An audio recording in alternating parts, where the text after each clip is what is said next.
De pacientes, nada. Buen día amigos de Pacientes Nada y bienvenidos una vez más a este su querido podcast. Foncho, ¿cómo estás?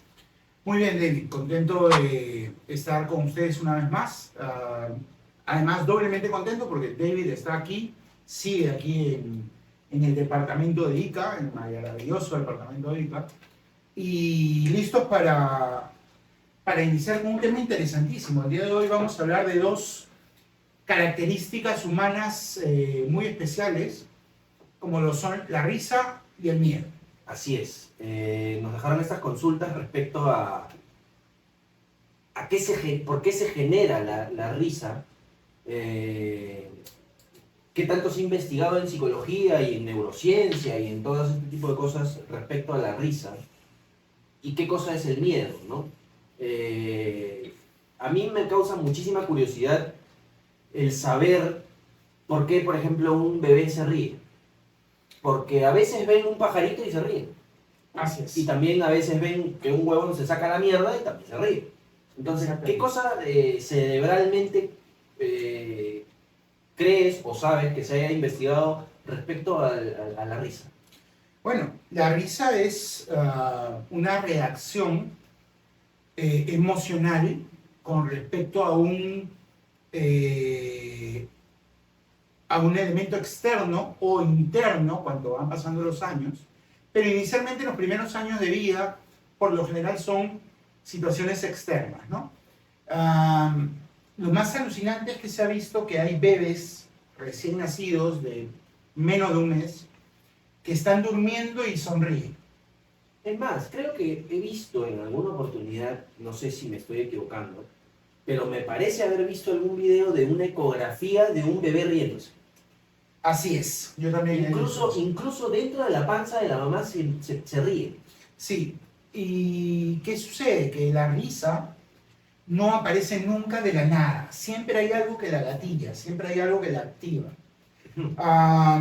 En nuestro caso, por ejemplo, nos podemos sonreír o reír incluso de algo que recordemos que nos causó risa en algún momento. Podemos incluso reír sobre algo que no ha pasado, pero imaginamos. Claro. Pero en el caso de los bebés no tienen a qué recurrir de recuerdos, ¿no? Y por lo tanto lo que se postula en la ciencia moderna es de que por allí algún movimiento dentro del útero de la madre toca de repente la planta de los pies o el brazo, y es una sensación tan nueva para el bebé que el cerebro no logra identificar exactamente qué es. Por lo tanto, la risa es una especie de respuesta inmediata, no condicionada, que aparece en el momento que uno menos lo espera, ¿no? Sí. Sobre todas las cosas tengo comentarios respecto a esto de que es el momento menos esperado, porque yo recuerdo una persona que nosotros dos conocemos, muy querido, que se tuvo que ver enfrentado por dos mujeres. Y lo hemos hablado en un programa. Y lo hemos hablado antes, y el tipo se reía. O sea, las dos chicas se habían conocido después de haberse enterado de que le eran infiel con una y con la otra. Y este tipo estaba congelado, matándose de risa. Así es. Eso es lo que se denomina una risa nerviosa, ¿no? O sea, cuando uno no sabe, para esto hay que explicar que él estaba en la calle. Exacto. ¿No? Había gente caminando, parecía una cámara escondida, o algo preparado, pero no, fue algo que sucedió y él evidentemente no sabía cómo reaccionar. Por cierto, un saludo muy especial hasta Madrid. Espero que nos estés viendo y que te acuerdes, y seguro te estás riendo, maldito. Pero hay momentos en los que la risa nerviosa aparece. ¿Por qué? Porque no sabes qué hacer, cómo reaccionar, ¿no? ¿Eso es una falta de gestión de emociones, puede ser? Yo creo que cabe dentro del concepto, sí. Pero es más, muchas veces a nivel cerebral, es decir, el cerebro empieza a ser bombardeado por tantas emociones inmediatas Entra en pánico que se raya y te arroja una sonrisa o una risa, pero no es una risa normal, sino es una risa nerviosa, ¿no? difícil también para las personas que lo hayan tenido que vivir, gestionar tus emociones frente a un tipo que se está riendo porque le acaban de dar la noticia de que su abuela se murió, por ejemplo, ¿no? Exacto. Y ya eso pasa a ser un tema ya no de manejo de emociones, sino ya a un nivel más profundo, ¿no? No quiere decir que sea una persona enferma o sea un psicópata, pero definitivamente es algo a analizar y a estudiar porque no es lo normal, ¿no? Ahora, yo sé la historia de esta persona. Si la abuela no tuvo un acercamiento emocional, no fue una persona importante que estuvo compartiendo mucho tiempo con esta persona, si la abuela no llegó a tener el cariño de abuela que uno por lo general siente innatamente y además reforzado por la retroalimentación de parte de la abuela, pues aún así yo siento que es un poco mucho que alguien responda con risa a una noticia de esa, ¿no? Por lo menos yo no me reiría, pero tampoco lloraría o me decaería, ¿no? ¿Qué pasa entonces, hablando un poco más ampliamente respecto a la risa, con hacer chistes respecto? ¿Crees tú como profesional que mañana te viene la consulta y te dicen, oye, ¿sabes qué? Mi hijo acaba de pasar lo de mi madre y mi hijo ya está haciendo chistes respecto al tema, ¿no? ¿Es un mecanismo de defensa para esconder sentimientos, el tomártelo con gracia, este tipo de cosas, o es que realmente hay desinterés genuino? Desinterés dudo que haya porque por más que no haya contacto es la madre de tu madre, ¿no? Entonces, de hecho, hay una conexión sanguínea, para empezar, y consciente. Sin embargo, de pronto, no es lo que lleva a la risa la noticia, sino cosas que estén alrededor de la noticia, ¿no? De repente, tú podrías reírte porque en ese momento pensaste lo que socialmente se espera de una noticia así, y en tu caso no funciona. Y tú respondes con una respuesta poco esperada, como la risa, por ejemplo, ¿no? Sin embargo, me parece que siempre la risa, y lo decía Sigmund Freud, esconde alguna verdad detrás, ¿no? Sigmund tiene un libro llamado La risa y su relación con el inconsciente. No, miento, el chiste y su relación con el inconsciente. Cuando una persona cuenta chistes en un momento complicado, y se me viene a la cabeza este personaje de la serie Friends, Chandler, que todo el tiempo, sobre todo cuando tiene momentos incómodos, hasta duros, él tiende a, como mecanismo de defensa, sacar el chiste. Pero la risa va de la mano con el chiste. Es una actitud que puede llevarte pues a esconder algo que realmente estás sintiendo, ¿no? O probablemente sea una situación de falta o de incapacidad de manejar ciertas emociones muy privadas de manera adecuada. ¿Qué le aconsejarías tú a una persona que recurre a todas estas cosas constantemente? Que vaya al psicólogo, para empezar, porque definitivamente hay algo que inconscientemente está gatillando esta conducta. La risa es una conducta finalmente, es una respuesta, una conducta como respuesta, y alguna relación importante con el inconsciente o con algún tema no resuelto debe haber allí para que se dé una respuesta tan bizarra, ¿no? Ante un momento como ese. Es decir, la risa es normal en situaciones que lo ameritan, ¿no? Estás con tus patas, tomando unas chelas, estás viendo una película de comedia, pero de repente, qué sé yo, estás viendo la lista de Schindler y sale esta niña con el vestidito rojo, el abrigo rojo, no te hace matar de risa, ¿no? Sin embargo, hay gente que lo hace.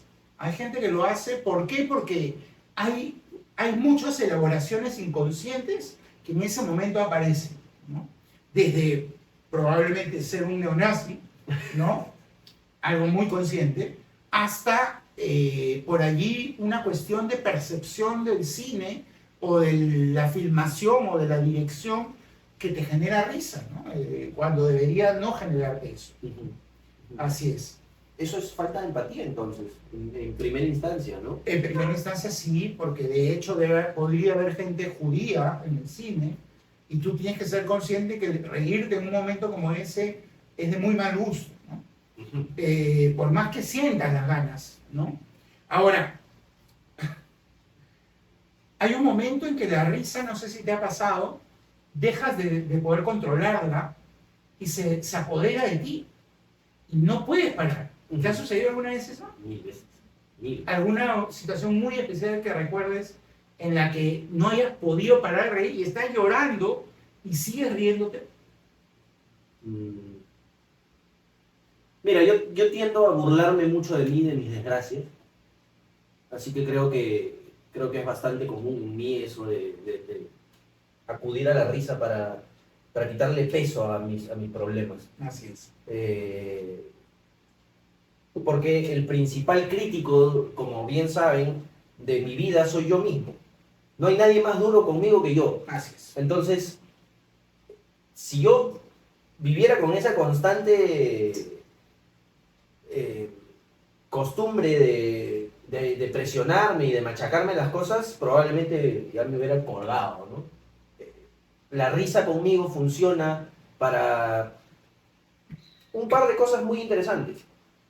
Yo veo comedia muy incómoda, comedia muy dura, comedia negra, comedia sarcástica y etcétera, porque te ayuda... Tipo BoJack Horseman. Así es. Okay. Porque te ayuda a ver con otros ojos y con un poco de risa situaciones reales en las que tienes que empatizar y que tienes que darte cuenta de otras cosas. Por eso yo creo que estos chicos de Hablando Huevadas hacen una labor importante porque hablan de cosas que tienen mucho peso social, pero lo van desmenuzando con la risa.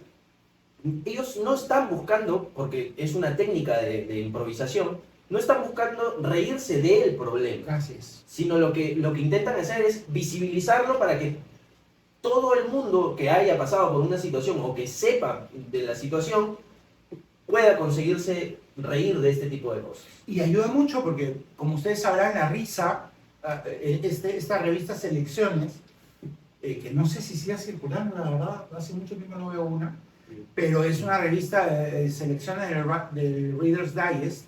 Es una revista que pues trae anécdotas y fragmentos de libros y tiene un segmento que se llama La risa remedio infalible, en donde comentan cosas que le pasaron a diferentes personas que envían su carta o su correo a esta editorial y te dan risa leerlo, ¿no? Pero dice La risa remedio infalible porque al tú reírte de verdad, generas que llegue al torrente sanguíneo una serie de hormonas y una serie de componentes químicos que le dan vida y le dan fuerza a tu cuerpo, empezando por las endorfinas, ¿no?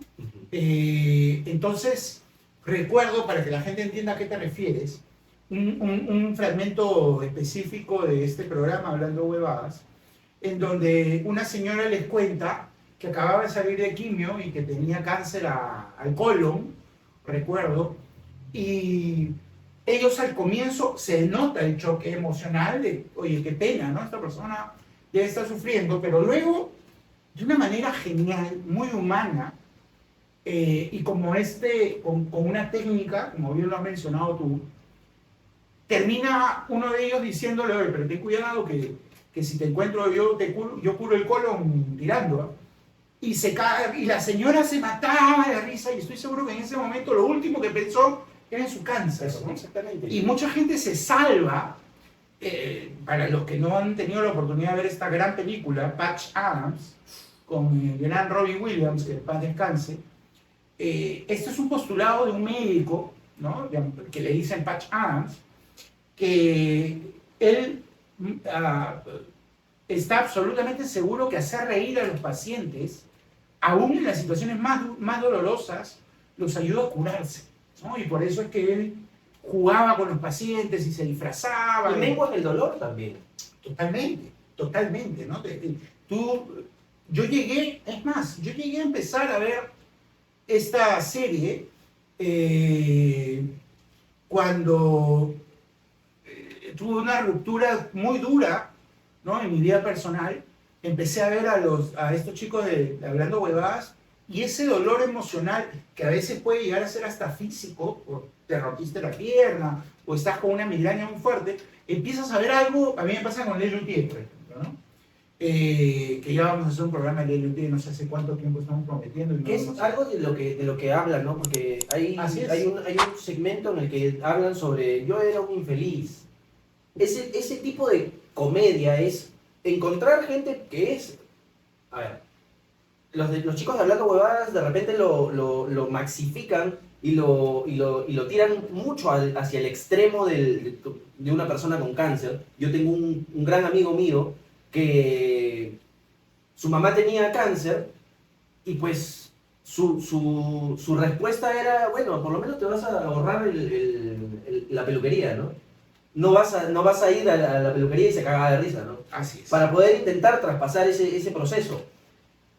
Los chicos de Hablando Huevadas hacen esto con un tema muy delicado, pero Lelutier usa situaciones un poco más cotidianas, como que le fueron infiel a una persona, como que se estrelló, su auto se malogró, lo que fuere, para que todos, el punto es agarrar un espectro amplio de personas para que puedan todos empatizar y tener conciencia del sentimiento y poder reírnos de eso. Claro, porque a todos nos ha pasado estas cosas, ¿no? O sea, el tráfico, te va mal en el trabajo, odias tu trabajo, y Lelutier acude a eso que mucha gente siente o ha pasado y genera ahí el humor, ¿no?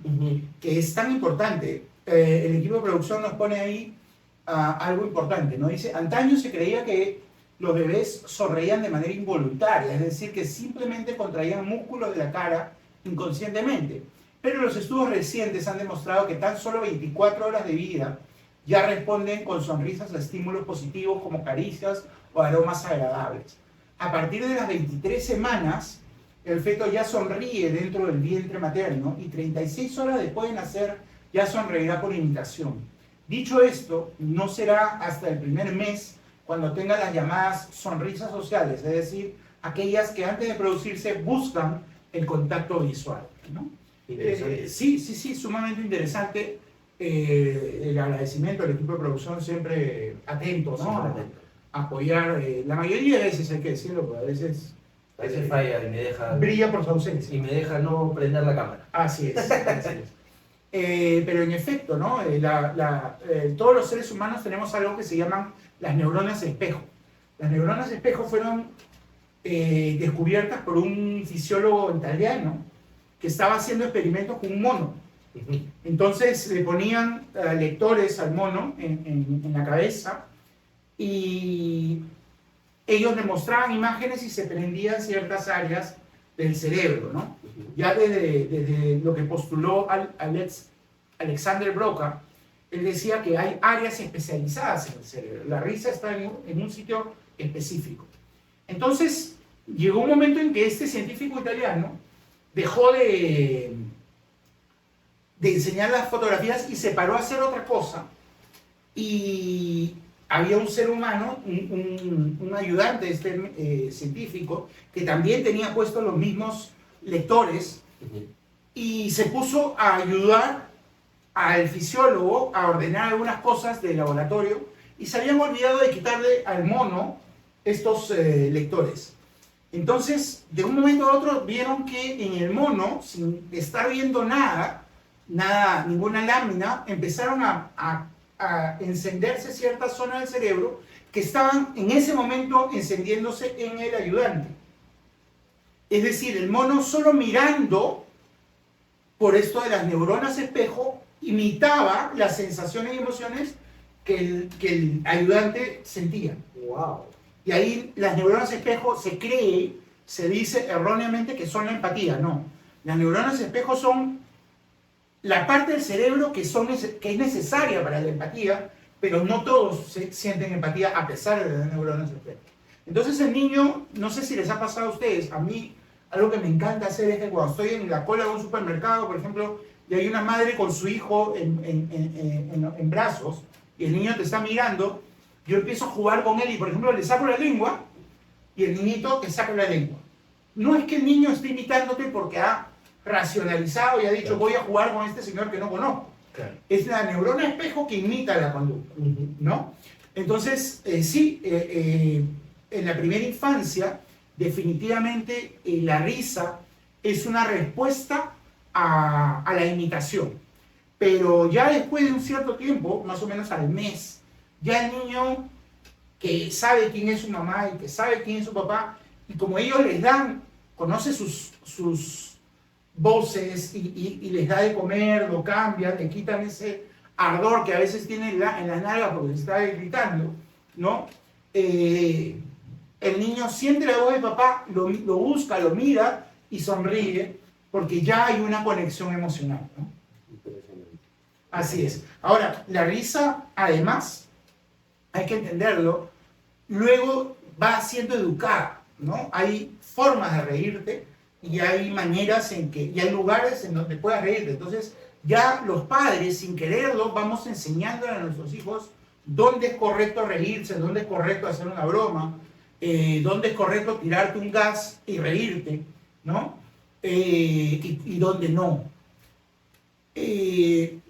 Entonces ya la risa pasa a ser un mecanismo controlado. Es casi un idioma. Es prácticamente un idioma, ¿sí? Definitivamente.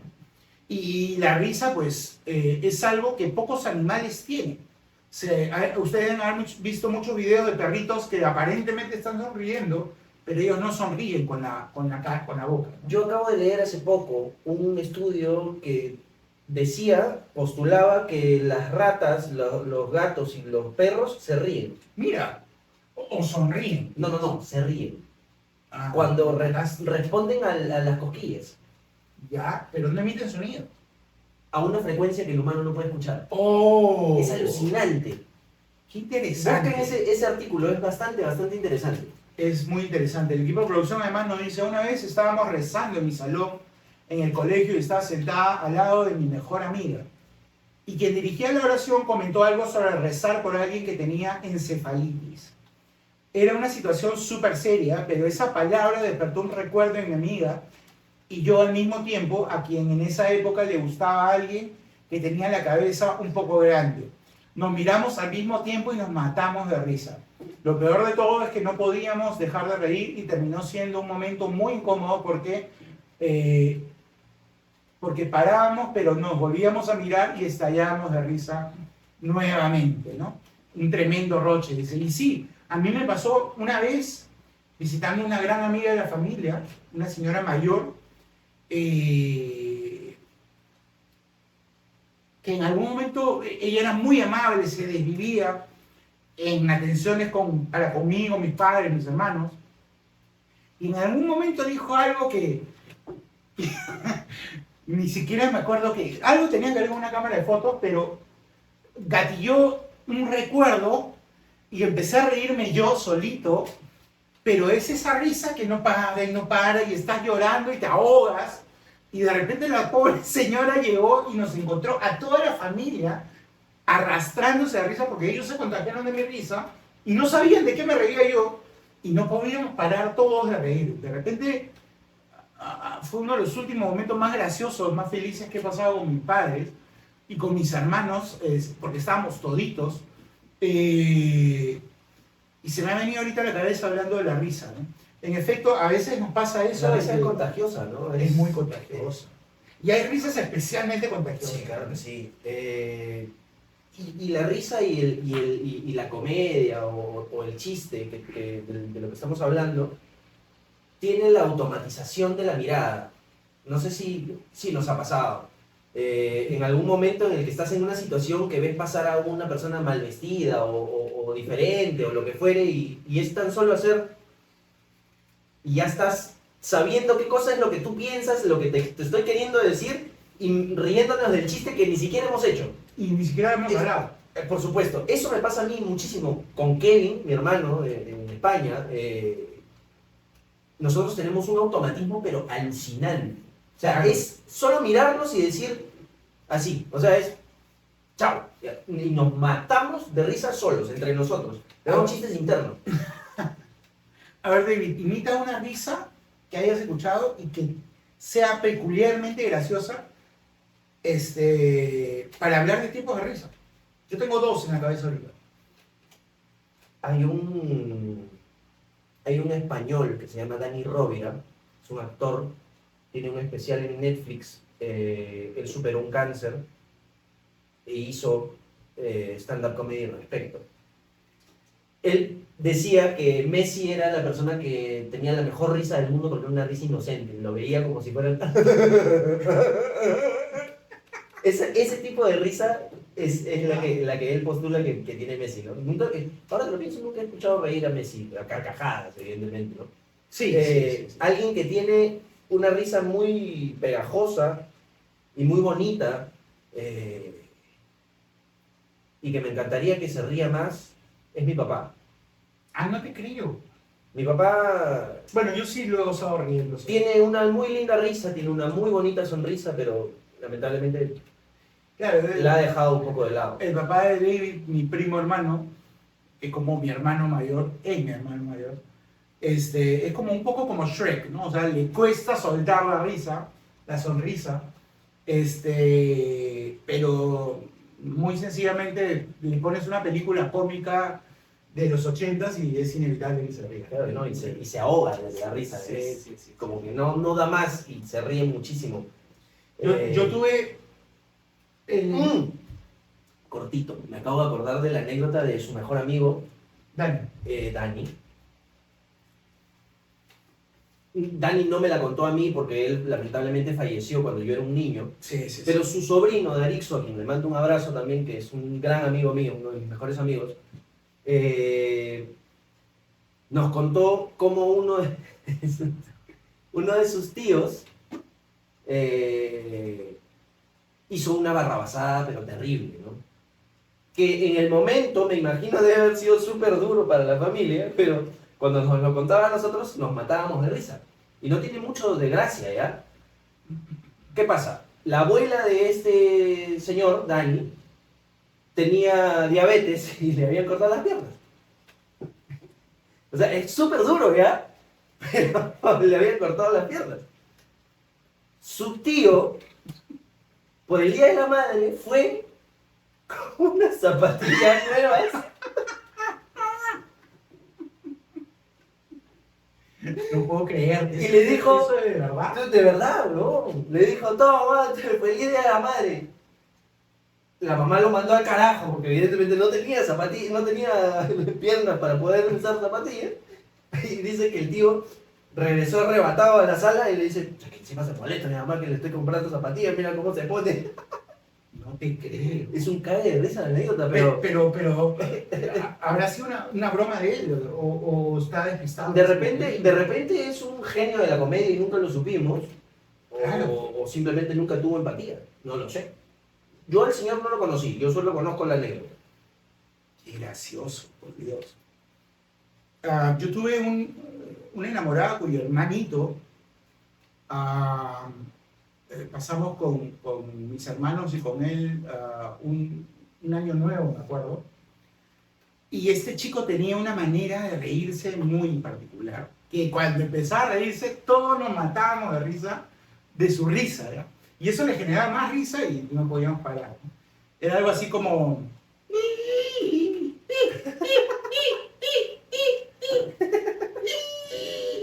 Oye, y así Porque se quedaba sin aire. Era una cosa increíble, parecía un burro rebuznando, pero hasta ahora que lo recordamos no podemos parar de reír porque este chico tenía ha sido la risa más loca que yo he visto. Y de hecho, ¿quién no recuerda a Janice, ¿no? La risa de Janice, también de Friends. Un personaje que solamente se escuchaba su risa y ya todo... Oh my god. No, así no.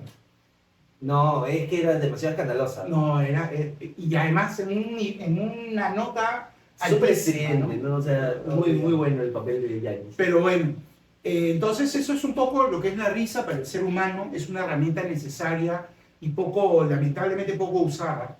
Y lo otro de lo que íbamos a hablar, contrario a la Totalmente risa, contrario. es la tristeza, ¿no? O sea, No, el miedo. El miedo, perdón, el miedo. Nos preguntan cómo es que el miedo funciona en el ser humano. Ujú. Yo leí en alguna oportunidad que nosotros tenemos células y neuronas que guardan información desde la prehistoria, desde hace muchos, muchos años. Y por eso es que nosotros respondemos al estímulo de la oscuridad como un momento en el que tenemos que estar alerta. Porque en la época de las cavernas, la oscuridad era saber que te podía pasar cualquier cosa y por eso pues terminaron haciendo el fuego, sentirte más seguro en la luz y todo lo demás, ¿no? Claro, invitaba a las fieras a atacar. Exacto. Es la sensación que tú tienes de seguridad, por ejemplo, en una calle. De noche, si tú ves una calle que es oscura totalmente y tiene un par de foquitos nada más muy tenues, tú sientes que te va a pasar algo. Así es. Por estas memorias celulares que te digo, que son el recuerdo prehistórico de decir, oye, oscuro, no, mata. Cuidado. Puede pasar algo. Claro, cuidado, ¿no? Y es que el miedo, ¿no? Que es una emoción, te lleva... ¿Para qué se crearon las emociones? La otra vez lo comentamos. Básicamente para adaptarte al medio y para sobrevivir. Entonces, como bien lo has dicho, genéticamente nosotros arrastramos información de la que no somos conscientes, pero que está ahí, Así es. ¿no? Entonces, es como las arañas. Alguien me preguntaba, oye, Fonchun, ¿cómo las arañas aprenden a hacer sus telas de arañas? Desde que nacen, ¿no? Y es que la información está ahí, ¿no? Es algo genético. Entonces, en efecto, cuando tú estás caminando por una calle, por más transitada y tranquila que sea, si está a oscuras, tu cuerpo automáticamente siente un miedo, obviamente razonable, no es que entras en pánico, pero Entras como en un estado de alerta, ¿no? de alerta. Tu sangre, ¿no? Va directamente a las piernas. Ya no hay sangre ni en las manos ni en el tronco. Solo está en la cabeza y en las piernas. Ujú. Según los estudios que se han hecho con imágenes, estas imágenes que leen el calor, Ya, térmicas, imágenes, fotografías térmicas, ¿no? Entonces, cuando tú sientes miedo, automáticamente toda la sangre, el calor, se va a tus piernas para que en caso sea necesario, huyas. Y se va al cerebro para decidir en cuestión de segundos qué debes de hacer.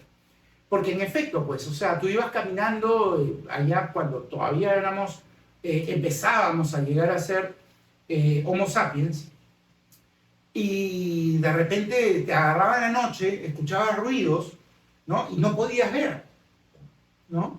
Pero sabías que había peligro. Entonces, automáticamente, tu cuerpo, ellos no tenían todavía la habilidad que tenemos ahora de analizar la situación y saber qué debían hacer.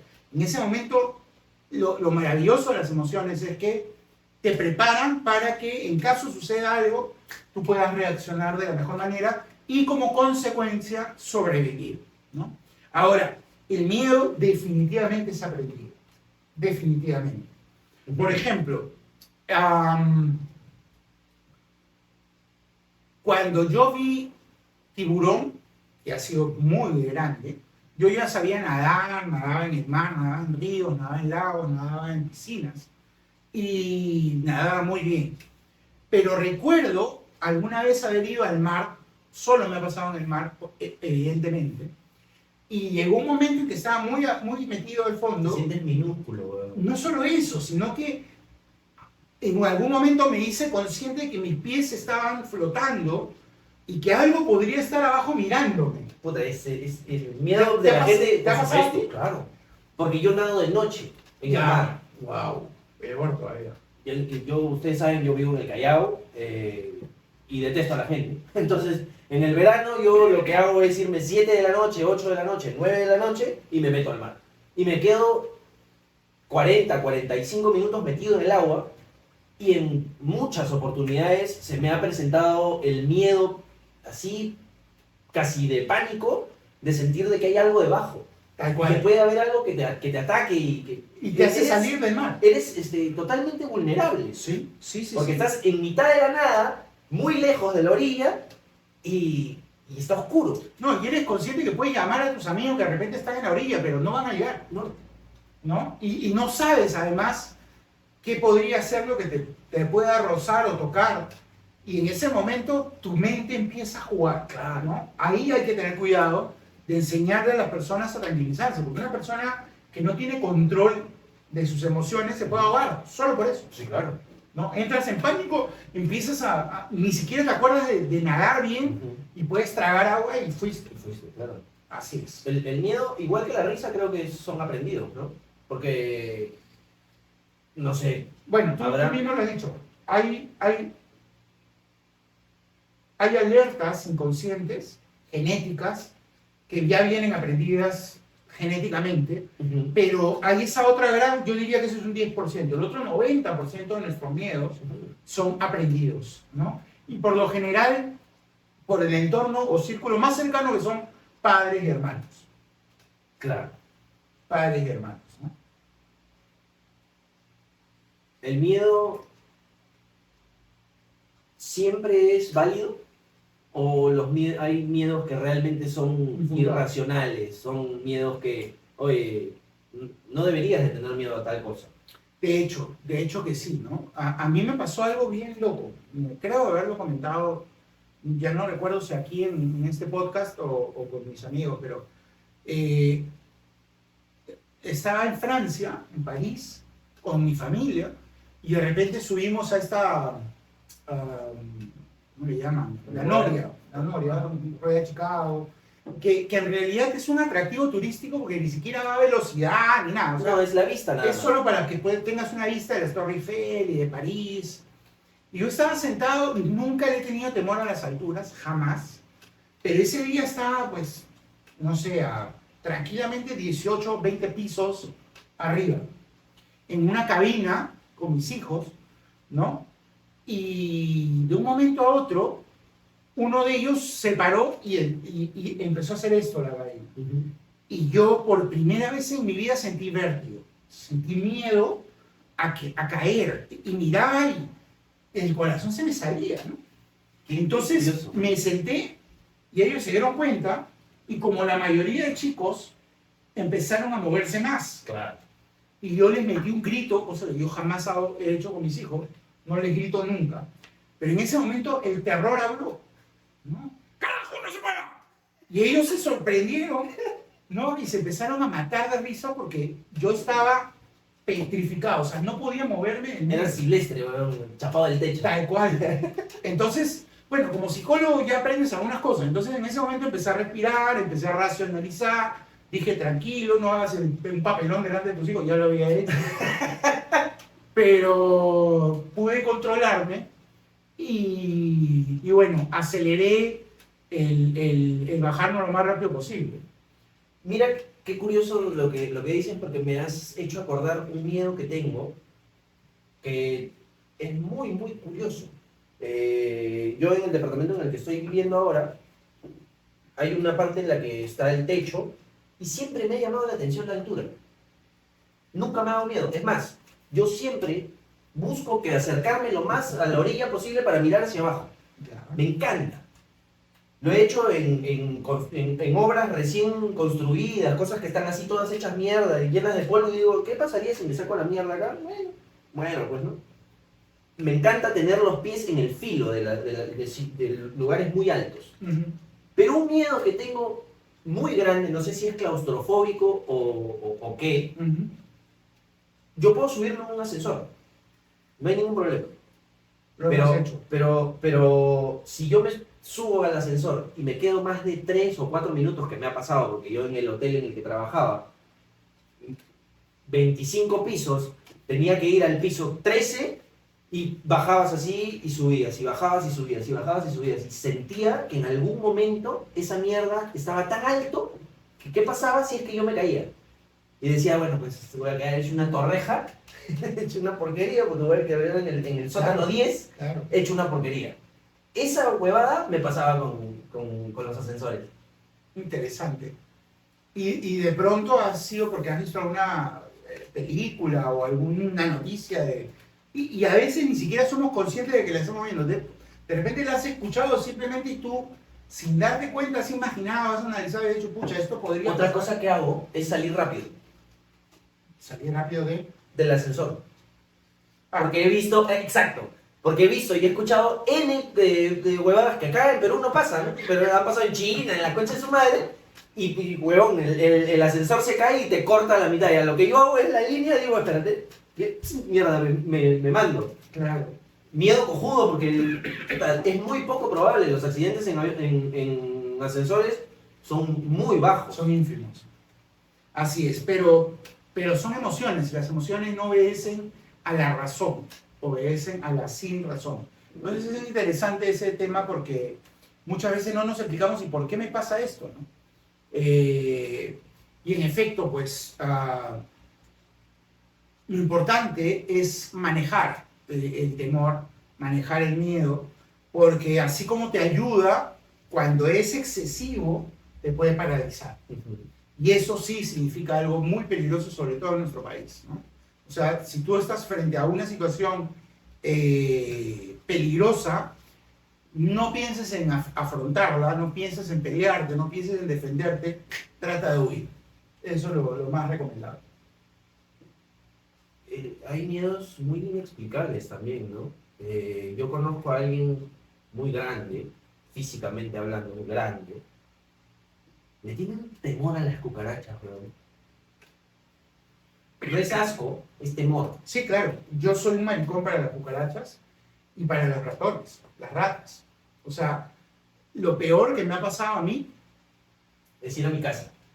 por supuesto, de verdad, desde que tú no habías nacido, porque Jimmy, mi primo hermano, papá de David, le encantaba y le encanta hasta ahora, y a sus hijos lamentablemente han aprendido lo mismo, les encanta criar los animales más raros y más peligrosos del planeta, ¿no? Entonces tienen serpientes, Jimmy tenía alacranes, Teníamos tarántulas. tarántulas, arañas de esas raras que están en una esquina. De colores súper intensos. Exacto, que son las más venenosas. Él las criaba, no las criaba, pues las guardaba en una pecera y les echaba moscas y cosas por el estilo. Y te juro, yo no sé cómo logro dormir en tu casa. Porque, ¿qué pasa? David vive en el Callao, en una zona en donde hay mucha cucaracha, en verano sobre todo, y de las que vuelan además. Entonces, yo me echo ahí y literalmente sufro para dormir, sufro. Pero ya me gana el sueño o me meto unas pastillas y me quedo dormido. Pero... En una época en la que yo tenía en mi cuarto 4 ratas. Y un día llegaste tú Me acuerdo. Y las visita, tenía al lado de la cama. en la mesa de noche. Yo me echaba y las ratas estaban a centímetros de mi Para cara. nada. Y yo tenía una de las que más he querido, porque he llegado a tener como 53 ratas al mismo tiempo. Una de las que yo más quise fue una rata que me regaló una exnovia, se llamaba Sparky. Era muy inteligente, ella dormía conmigo. Y a esta rata yo le enseñé a saltar, a trepar por una cuerda. Son muy inteligentes. Y esta rata dormía conmigo y a veces pues se salía de su jaula solita y se metía conmigo a la cama. Era un mate de risa. Y llegó él y dije, puta madre, voy a tener que sacarla a la pobre rata y no lo voy a hacer vivir lo que no quiere vivir. Para que pues, no ¿no? te salte encima. Sí. Claro, o sea, pero ahí está, ¿no? O sea, el cariño es tan grande, el amor a esa familia es tan grande que yo cada vez que puedo voy, ¿no? Pero sí, para mí es como un viaje a la selva, güey. O sea, de verdad que sí. Y actualmente, pues, Derek tiene una serpiente. Una serpiente, 2 geckos, 2 gatos, una perra, un gallo.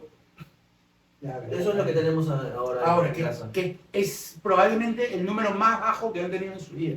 Porque Sí, siempre claro. tenían miles de cosas más y era terrible realmente, terrible. Yo de verdad, la única razón por la que voy es porque si no fuera no los vería, ¿no? Entonces tengo que ir y obviamente me hago el valiente, ¿no? O sea, ellos nunca me han visto a mí.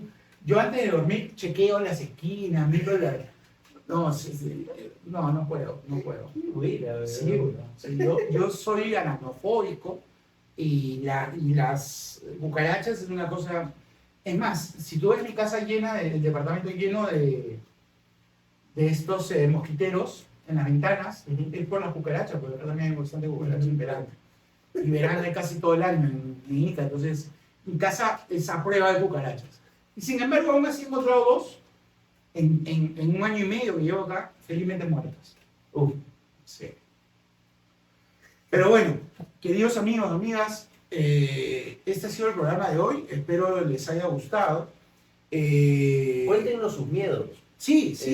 Por ahí alguien nos comenta hay gente que tiene fobias específicas, como por ejemplo la de los espacios abiertos. ¿Hay forma de tratarlo psicológicamente a este tipo de fobias? Sí. Hoy en día hay incluso técnicas, pero son muy específicas. Me imagino que tendrán que ver con hipnosis. No necesariamente. Va a lo cognitivo-conductual, no al psicoanálisis. Las que son más rápidas, ¿no? Obviamente la hipnosis siempre la ayuda, pero es un poco más larga. Sin embargo, háganos llegar, como siempre, sus principales fobias, temores. Cuéntenos anécdotas de cuando hayan sentido más miedo. Los más bizarros, las cosas que se les ocurran, ¿no? Pucha, le tengo miedo a los frascos abiertos, por ejemplo, ¿no? Todas esas fobias tienen un nombre. Sí, claro. Hay una fobia específica al color amarillo. Tal cual. Fobias a los payasos, Sí. miedo a los enchufes, a los cargadores, una huevada así. Hay muchas cosas que son entretenidísimas cuando no las sufres, evidentemente, ¿no? Totalmente. Así que nada, una vez más, gracias por acompañarnos en su podcast de Pacientes Nada. Ha sido un gusto para mí acompañarlos el día de hoy. Por mi parte, eso es todo. No sé, algo más que agregar, David. Así es. La función de influencer moderno, dejen el like, compartan y suscríbanse a los canales oficiales de nosotros. ¿Dónde nos encuentran? En YouTube y en Spotify. Como de Pacientes Nada en ambos. Y nada, espero que les haya gustado este capítulo. Déjennos por favor sus comentarios, como ya les hemos dicho, y nos vemos pronto. Hasta la próxima. Chao.